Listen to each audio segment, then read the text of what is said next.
m'entendez, mais je ne vous vois pas, je ne vous entends pas. Donc bonsoir, bonsoir à tous.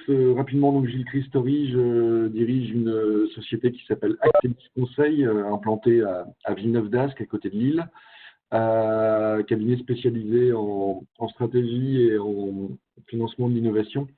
Donc la thématique complexe et dense qu'on souhaitait avec Julia aborder ce soir, c'est le fameux sujet notamment de l'ingénierie financière et de la levée de fonds, avec peut-être une vision un petit peu plus globale sur la problématique de tout simplement du plan de financement de la start-up. Bien évidemment, on aura un petit temps d'échange en fin de webinaire pour répondre à vos éventuelles questions. Sachant que le document est relativement dense, pour ne pas non plus trop traîner dans le temps, je vais essayer d'être le plus synthétique possible et j'espère le plus clair possible. Mais c'est vous qui me le direz. Voilà. Pour partir un petit peu sur le contexte de la start-up, bien évidemment, il y a toujours une particularité qui est forte quand on est une jeune société en phase de création. J'enfonce des portes ouvertes. C'est une société qui n'a pas de passé, qui généralement évolue dans un environnement technologique mouvant et généralement aussi qui se projette pour des questions de nécessaire investissement en termes de R&D ou en termes de pénétration de marché, qui ça traduit par une réalité qui est celle de dégager des flux de trésorerie négatifs pendant un certain temps.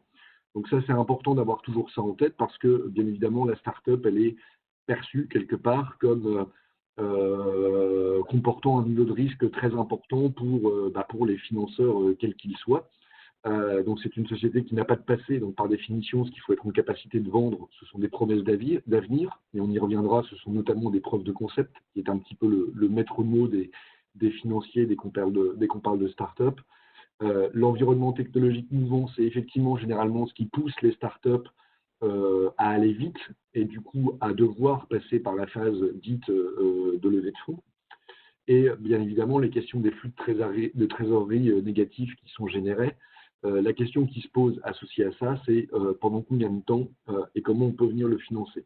Le premier élément peut-être qui est important sur la notion de combien de temps, par expérience, pour avoir vu passer, j'allais dire, un bon nombre de BP depuis 20 ans, quand vous êtes en démarche de levée de fonds et que vous êtes une start-up, et ayez toujours cette approche de être conservateur, comme on dirait, sur vos hypothèses, puisque la réalité, c'est quand même que 99% des startups ne tiennent pas leur BP en termes de chiffres, et de bien dimensionner son plan de financement pour justement être en capacité d'absorber une inertie dans le développement et dans la pénétration de votre marché.